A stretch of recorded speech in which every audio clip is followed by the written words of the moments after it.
Moving forward from Lambeth, there are several points that might be made, but I will reserve comment to only one. As many of you know, by the late spring of 2009, the third draft of an Anglican covenant will likely be circulated among the churches of the Anglican Communion for their consideration and potential adoption over the next 4 to 6 years. I expect the third draft to be better than the second on the grounds that the second was better than the first. But I believe the document is still a long way from ready for widespread adoption. Even among those bishops of Lambeth who generally support the idea of a covenant, very few are without heartburn about at least some aspects of the current draft. There was significant unhappiness among many bishops because we were unable to talk in any meaningful way about whether any sort of covenant was the appropriate way forward. A variety of excuses were offered about why we could not, in fact, engage that conversation, most of which seem not to have been very carefully thought through. While I am willing to continue participating in the covenant process with as much of an open mind as possible, I have to tell you, dear friends, the whole thing strikes me as a 19th century answer to a 21st century problem. Or to frame it slightly less elegantly, the covenant process bears all of the marks of the last gasp of the British Empire. Slightly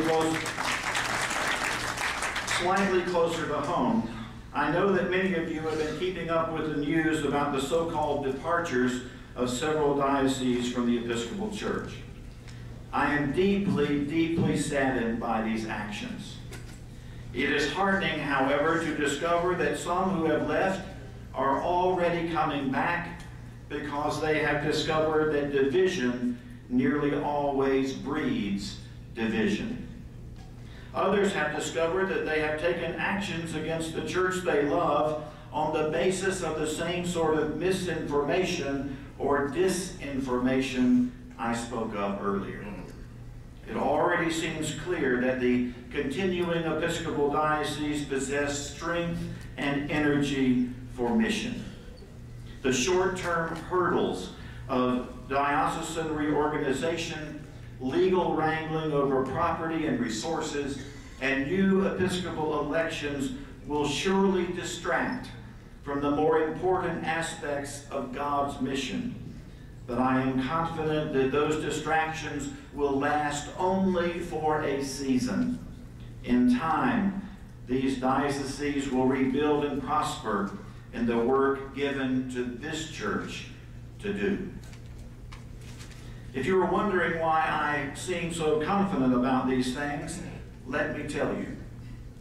First, as a matter of faith, I believe that God looks after the church when it is attempting to be faithful. Whether this or any other church is judged to be faithful is not something any of us can know this side of eternity. But I believe, dear ones, that our sincere desire to be faithful is deeply pleasing to God, even if we don't always manage to get it right.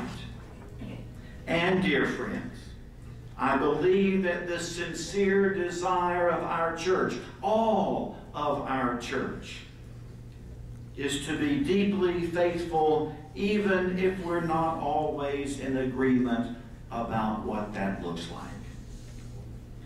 And for a practical example, there is more than a little evidence to suggest that the actions of some dioceses are intended to reverse their experience of decline by shifting the cause of that decline beyond their own borders.